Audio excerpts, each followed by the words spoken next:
লোনা ফলা জমি লোনা জলে ভরা, ঘূর্ণিঝড় চলো চাষ সাথে বাড়ছে খরা। পরিবর্তিত জলবায়ু বাড়ায় জীবন ঝুঁকি, তথ্য প্রযুক্তি করেছে নতুন দিনের মুখী। শুনবো মোরা জানবো আরো, হ্রাস করবো ব্যথা। সুপ্রিয় শ্রোতা বন্ধুরা, প্রীতি ও শুভেচ্ছা নিন। শুরু হলো জলবায়ু পরিবর্তনের প্রভাব ও অভিযোজন কৌশল বিষয়ক নিয়মিত রেডিও অনুষ্ঠান উপকূলের কথা। অনুষ্ঠানটি পরিবেশিত হচ্ছে এলজিডির কোস্টাল ক্লাইমেট রেজিলিয়েন্ট ইনফ্রাস্ট্রাকচার প্রকল্প সিসিআরআইপির আওতায়, কৃষি তথ্য সার্ভিসের রুরাল রেডিও ইনিশিয়েটিভ RRI এর সৌজন্যে, সহযোগিতায় international fund for agriculture development Ifad. সম্প্রচারিত হচ্ছে প্রতি সোমবার ও বৃহস্পতিবার রাত 7:30 আর মঙ্গলবার ও শুক্রবার সকাল 9:30 আপনার প্রিয় কৃষি রেডিও 98.8 FM থেকে।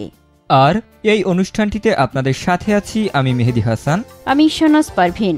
জলবায়ু পরিবর্তনে বাড়ছে খরা, ঘূর্ণিঝড়, লবণাক্ততা, জলোচ্ছ্বাসে ফসল হানি, ভাঙছে ঘর।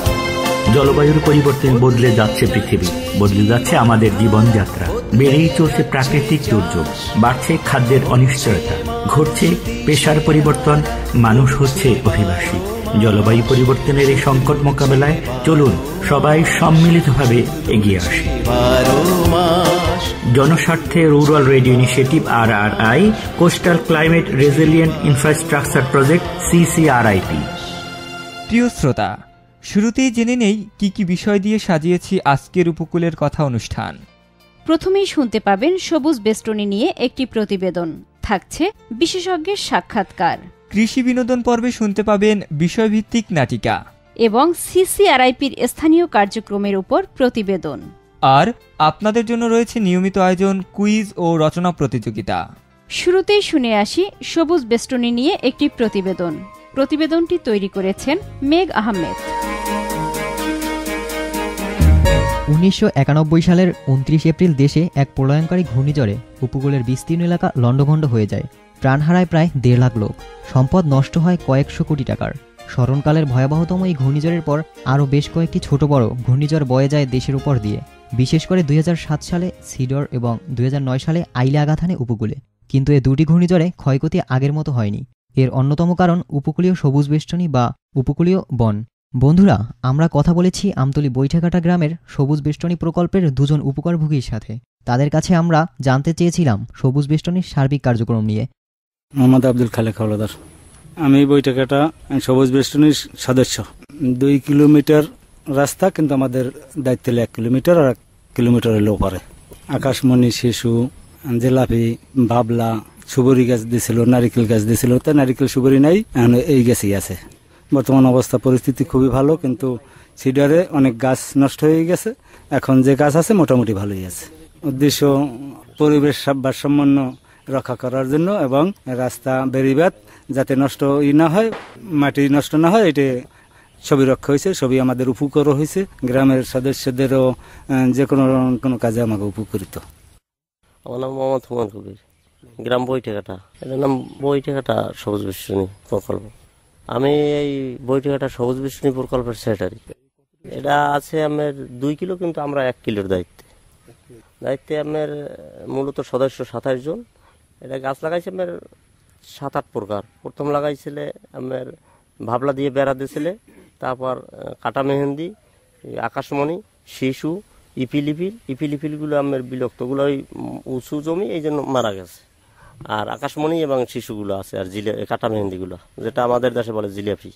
এই প্রকল্পটা করছে পরিবেশের কারণেই, পরিবেশ রক্ষার, ভারসাম্য রক্ষাতে বহুত গাছের দরকার। এই জন্য এই গাছ জমিগুলো ছিল আমার আবাদ, কৃষি দিত না কোনো ওই। তাই এই জন্য বাইরের একটা সংস্থার আমার অর্থায়নে সবুজ বেষ্টনী প্রকল্প ফরেস্টের অধীনে আর কি, গভর্নমেন্ট ফরেস্ট অধীনে একটা আমার কমিশনার মাধ্যমে করছে। কমিশন যারা এই সদস্য আছে তারা 65% আর কি, আর ফরেস্ট 15% আর অফ দ্য 20%। এই চুক্তি আমরা একটা চুক্তিনামা হয়েছে তাদের সাথে এই এলাকার লোকজন নিয়ে বাগান রক্ষার স্বার্থে। এখন বাগান মোটামুটি আছে, বেশি নাই। সিডারে বহুত গাছ, সিডারে আইলে বহুত গাছ আমার বিধ্বস্ত হয়ে গেছে।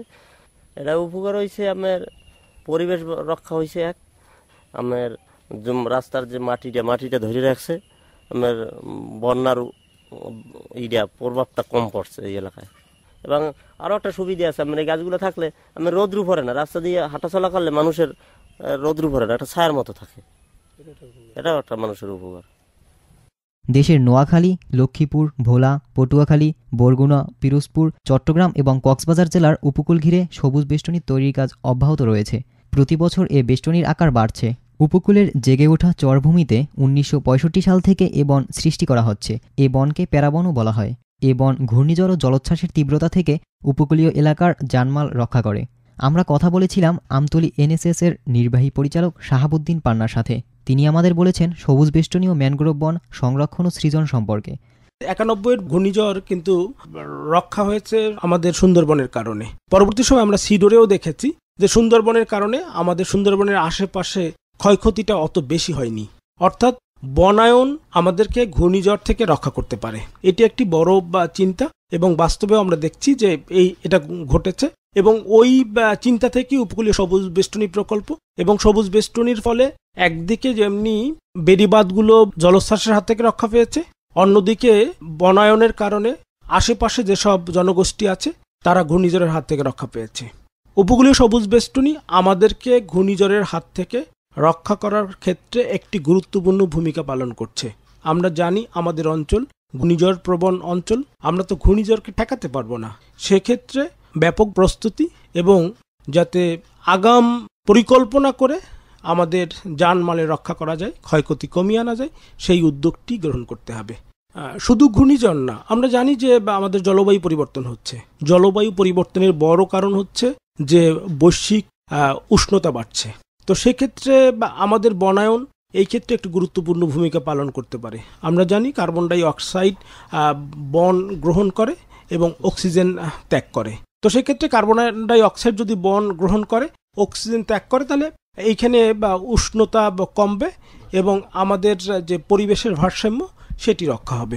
সেক্ষেত্রে আর পাশাপাশি যে বেড়িবাঁধের চতুর্পাশে যদি ওইরকম ম্যানগ্রোভ ফরেস্টগুলো করা যায়, তাহলে জলোচ্ছ্বাসে ভূমি যে ক্ষয় হচ্ছে সেটিও রক্ষা হবে।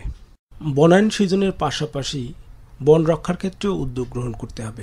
আমরা জানি যে অবকাঠামো উন্নয়নের জন্য একদিকে যেমনি নির্বিচারে বৃক্ষ নিধন করা হচ্ছে, আবার রাস্তাঘাট তৈরি করার জন্য নির্বিচারে বৃক্ষ নিধন করা হচ্ছে। ইটের ভাটায় নির্বিচারে বৃক্ষ ব্যবহার করা হচ্ছে। তো এটিও সরকারের উদ্যোগ গ্রহণ করতে হবে যাতে নির্বিচারে বৃক্ষ নিধন করা না হয়। কারণ শুধু গাছ বনায়ন সৃজন করলেই হবে না, গাছ লাগালেই হবে না, সেটিকে সংরক্ষণও করতে হবে। আমরা মনে করি বৃহত্তর স্বার্থে, এই উপকূলীয় মানুষের স্বার্থে সরকারকে একদিকে বনসৃজন এবং বনায়নকে রক্ষা করার জন্য কার্যকর ব্যবস্থা গ্রহণ করতে হবে। পাশাপাশি জনগণকেও সচেতন হতে হবে এবং যাতে জনগণ নির্বিচারে বৃক্ষ নিধন না করে। তার প্রয়োজনে একটি গাছ কাটলেও সেজন্য একটার পরিবর্তে দুটো গাছ রোপণ করে, সে ব্যাপারেও জনগণকে ব্যাপক সচেতন করতে হবে। কারণ সরকারের আইনের পাশাপাশি জনগণকে সচেতন না করা গেলে, জনগণের সম্মিলিত উদ্যোগ গ্রহণ না করা গেলে এরকম একটি সামাজিক সমস্যা আমরা সমাধান করতে পারবো না। উপকূলের বাসিন্দাদের মতে মূলত বনায়ন করার ফলে ঘূর্ণিঝড়ের বাতাস তেমন জোরালোভাবে লোকালয়ে আঘাত করতে পারেনি। উপকূলীয় সবুজ বেষ্টনী এক্ষেত্রে ঢাল হিসেবে কাজ করেছে। এই বনায়ন অব্যাহত রাখলে ঘূর্ণিঝড়ের মতো প্রাকৃতিক দুর্যোগে ক্ষয়ক্ষতি আরও কমে যাবে বলে তাদের অভিমত। মেঘ আহমেদ, কৃষি রেডিও 98.8 FM, আমতলী, বরগুনা। শ্রোতা বন্ধুরা, শুনছিলাম সবুজ বেষ্টনী নিয়ে একটি প্রতিবেদন। এবারে আমরা শুনব বিশেষজ্ঞের সাক্ষাৎকার।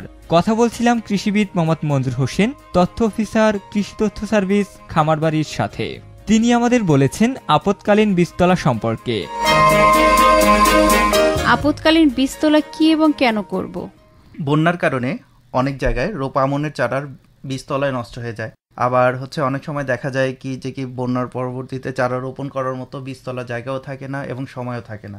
তো সেই সময়ের এই বন্যাটা যখন শেষ হয়ে যাবে তারপরে হচ্ছে চারা রোপণের জন্য আমাদের চারার প্রয়োজন হয়। তো সেই চারা উৎপাদনের জন্য দ্রুত সময়ে চারা উৎপাদনের জন্য আমরা যে বীজতলা করে থাকি সেটাকে আপৎকালীন বীজতলা বলে। আপৎকালীন বীজতলা করার পদ্ধতিগুলো কি কি? বন্যা কবলিত এলাকায় স্বাভাবিক বীজতলা তৈরির উপযুক্ত জায়গা পাওয়া যখন না যায়, সেক্ষেত্রে বাংলাদেশ ধান গবেষণা ইনস্টিটিউট দুটো পদ্ধতির কথা বলছে, যে পদ্ধতিতে আমরা আপৎকালীন বীজতলা তৈরি করতে পারি। একটি হচ্ছে ভাসমান বীজতলা আর একটি হচ্ছে দাপক বীজতলা। তো ভাসমান বীজতলাটা কি, কেন করা হয়? বন্যার পানি পুকুর, ডোবা বা খালের উপর বাঁশ এবং বাঁশের চাটাই এর মাচা অথবা কলা গাছের ভেলা তৈরি করে তার উপরে 2 থেকে 3 সেন্টিমিটার পরিমাণ পুকুরের তলার মাটি পাতলা কাদার মতো প্রলেপ দিয়ে ভিজিয়ে তার উপরে হচ্ছে আমরা স্বাভাবিক বীজতলা যেভাবে অঙ্কুরিত বীজ রোপণ করি সেভাবে হচ্ছে অঙ্কুরিত বীজ রোপণ করে আমরা এই বীজতলাটা তৈরি করতে পারি। আর বন্যার পানিতে যেন এই বীজতলা ভেসে না যায় তার জন্য হচ্ছে এই বীজতলাকে একটি দড়ি দিয়ে খুঁটির সাথে বেঁধে দিতে হবে। ভাসমান বীজতলার ক্ষেত্রে অন্যান্য স্বাভাবিক বীজতলার মতোই বীজ হার অর্থাৎ প্রতি বর্গমিটারে 80 থেকে 100 গ্রাম বীজ দিতে হবে। এক্ষেত্রে 1 বিঘা জমি রোপণের জন্য 35 বর্গমিটার ভাসমান বীজতলা ব্যবহার করা যেতে পারে। প্রায় 25 থেকে 30 দিন, মানে চারার বয়সটা যখন 25 থেকে 30 দিন হবে সে সময় চারাগুলো উঠিয়ে আমাদের মাঠে রোপণ করতে হবে। পানিতে ভাসমান থাকে, এর জন্য হচ্ছে সাধারণত সেচ দেওয়া প্রয়োজন হয় না, তবে যদি আমরা প্রয়োজন মনে করি তাহলে সেক্ষেত্রে পানি ছিটিয়ে দিতে হবে। এবার আমার প্রশ্ন, দাপক বীজতলা কিভাবে করা হয়?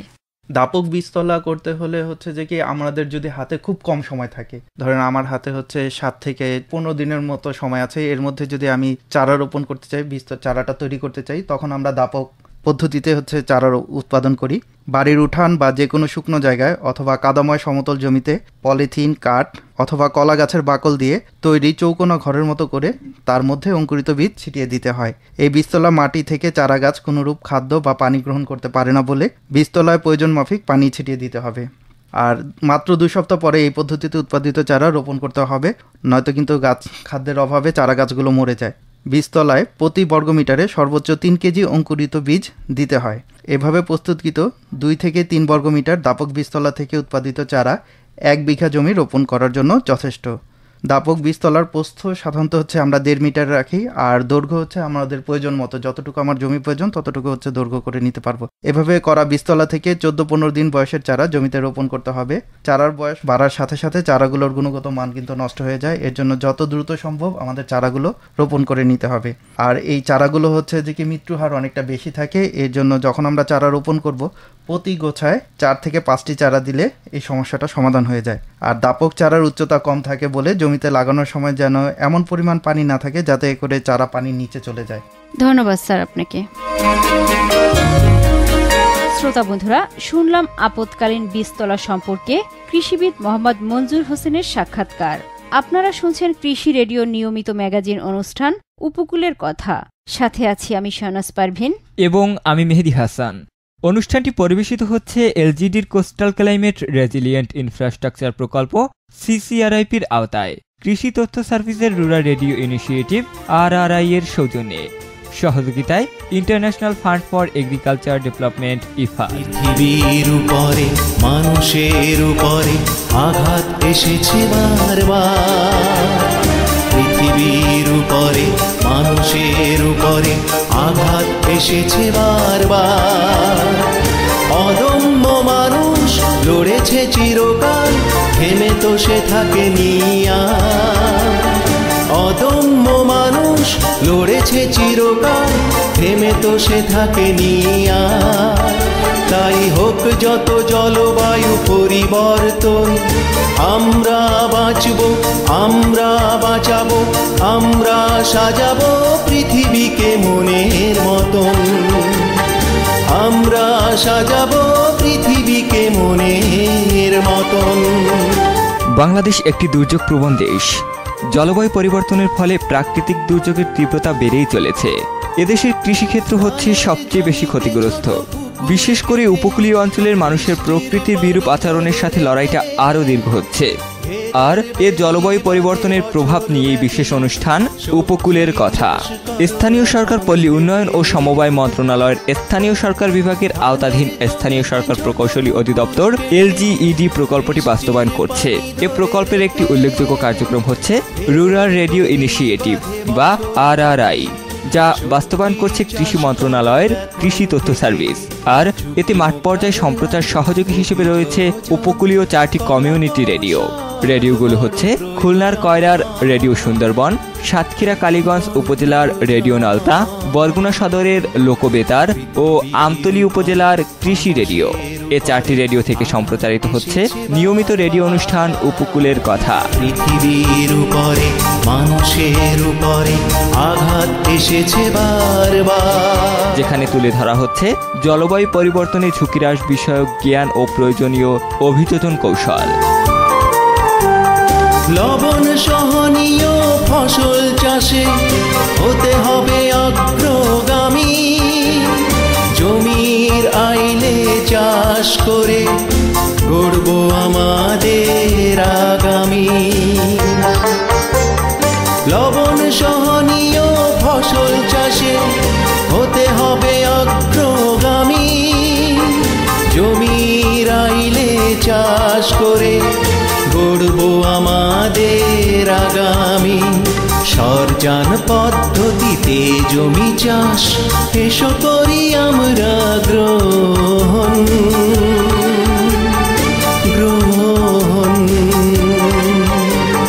পৃথিবীর উপরে মানুষের উপরে আঘাত এসেছে বারবার, পৃথিবীর উপরে। উপকূলীয় বনাঞ্চলের মধ্যে পটুয়াখালীর কুয়াকাটা জাতীয় উদ্যান বঙ্গোপসাগর সংলগ্ন দেশের দক্ষিণাংশে অবস্থিত। কেওড়া, বাইন, পশুর, কাকড়া, ঝাউ প্রভৃতি গাছ দিয়ে এই উদ্যানকে সাজানো হয়েছে। পটুয়াখালী জেলা শহর হতে 65 কিলোমিটার দক্ষিণ পশ্চিমে এবং কলাপাড়া উপজেলা হতে 22 কিলোমিটার দক্ষিণ দিকে বঙ্গোপসাগরের তীরে এ উদ্যানটি অবস্থিত। এর আয়তন 1613 হেক্টর। প্রিয় বন্ধুরা, এবারে রয়েছে বিষয়ভিত্তিক নাটিকা।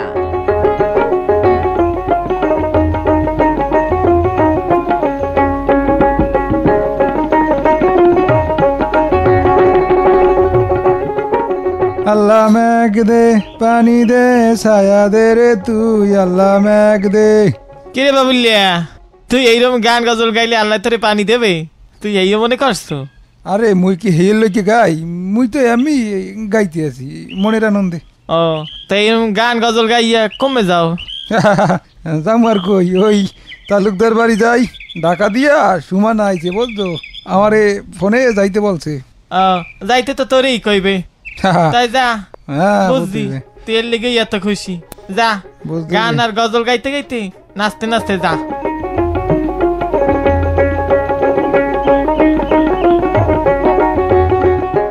আরে আবুল ভাই, তুমি আসছো?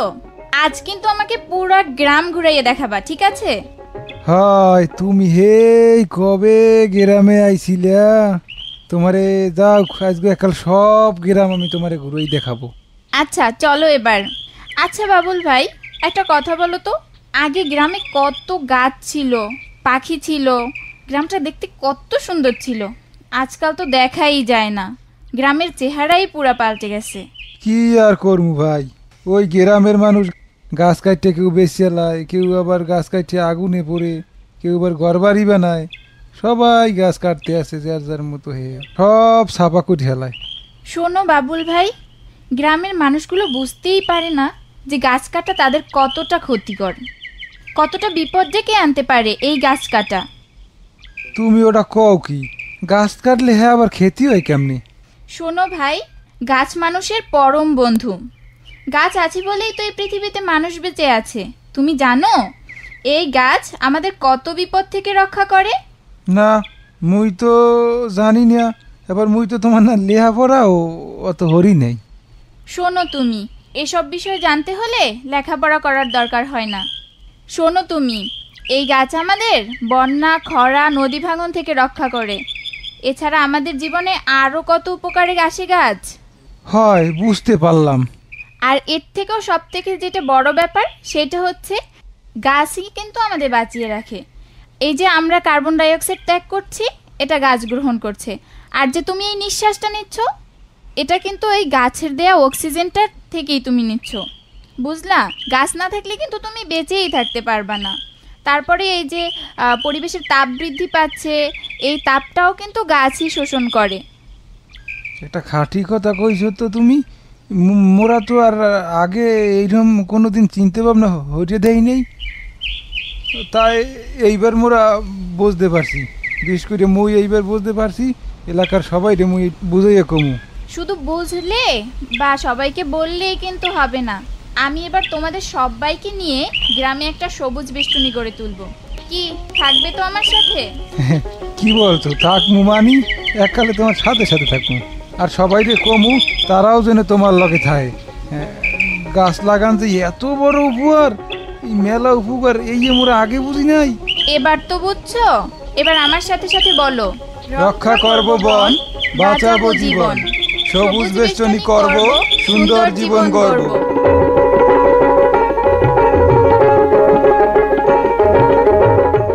শ্রোতা বন্ধুরা, এতক্ষণ শুনলেন বিষয়ভিত্তিক নাটিকা। নাটিকার বিভিন্ন চরিত্রে অভিনয় করেছে ইশতিয়াক হীরা, আলমাস হোসেন হৃদয় এবং নন্দিতা। দিন বদলে এলো রে ভাই, সিসিআরআইপি এগিয়ে, সড়ক সেতুর উন্নয়নে যাব সব বাধা পেরিয়ে। সাইক্লোন শেল্টার প্রাণ বাঁচায় ঝড় জল উচ্ছ্বাসে, বাজার ব্যবস্থায় মহিলা কর্নার আছে পুরুষের পাশে। অগ্রগতির যাত্রা পথে বাংলার গান গায়, জলবায়ু পরিবর্তনে কোনো ভয় নাই, জলবায়ু পরিবর্তনে কোনো ভয় নাই, জলবায়ু পরিবর্তনে কোনো ভয় নাই। উপকূলের কথা অনুষ্ঠানের জুন মাসের রচনা প্রতিযোগিতা, বিষয় সবুজ বেষ্টনী। প্রিয় শ্রোতা, উপকূলের কথা অনুষ্ঠানের উদ্যোগে আয়োজন করা হয়েছে আপনাদের জন্য বিশেষ রচনা প্রতিযোগিতা, বিষয় সবুজ বেষ্টনী। রচনাটি লিখুন 500 শব্দের মধ্যে, পাঠিয়ে দিন কৃষি রেডিও 98.8 FM এর ঠিকানায়। লেখা পাঠানোর শেষ তারিখ 30 জুন 2016। প্রথম, দ্বিতীয় ও তৃতীয় স্থান অধিকারীর জন্য রয়েছে আকর্ষণীয় পুরস্কার ও সনদপত্র। জেনে রাখুন, প্রতি মাসে আয়োজন করা হবে বিশেষ রচনা প্রতিযোগিতা। অংশ নিন রচনা প্রতিযোগিতায়, জিতে নিন আকর্ষণীয় পুরস্কার। উপকূলের কথা কুইজ 15।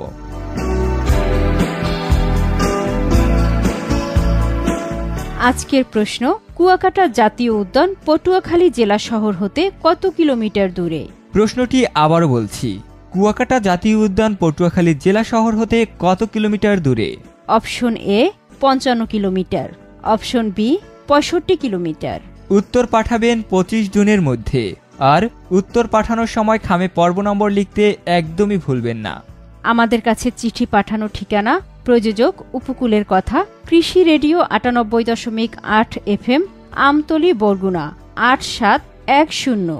আর আপনারা যারা SMS করতে চান তারা মোবাইলের মেসেজ অপশনে গিয়ে লিখুন KR স্পেস অনুষ্ঠানের নাম স্পেস আপনার নাম ও ঠিকানা স্পেস তারপর কুইজের সঠিক উত্তর লিখে পাঠিয়ে দিন 017755664446 নম্বরে। একই নম্বরে ফোন করেও জানাতে পারবেন আপনার মতামত। বন্ধুরা, আজকের অনুষ্ঠানের আয়োজন এ পর্যন্তই।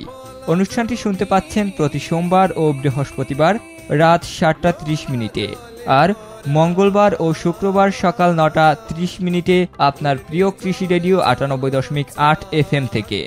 বন্ধুরা, বিদায় নিতে হবে আমাদের, তবে বিদায় নেবার আগে জানিয়ে দিচ্ছি, উপকূলের কথা অনুষ্ঠানটির উপস্থাপনায় ছিলাম আমি শাহনাজ পারভিন এবং আমি মেহেদি হাসান। নির্দেশনা ও ব্যবস্থাপনায় শাহনাজ পারভিন, শব্দ ধারণ ও সম্পাদনা সাজিদুর রহমান, সার্বিক সহযোগিতায় জাফর ওয়াহিদ, গ্রন্থনা ও প্রযোজনায় শামীম রিধা, পরিচালনায় ছিলেন ডক্টর মোহাম্মদ জাহাঙ্গীর আলম। যেখানেই থাকুন ভালো থাকুন, নিরাপদে থাকুন, শুনতে থাকুন কৃষি রেডিও 98.8 FM। লড়াই করা জীবন নিয়ে উপকূলের কথা, উপকূলের কথা, উপকূলের কথা, উপকূলের কথা।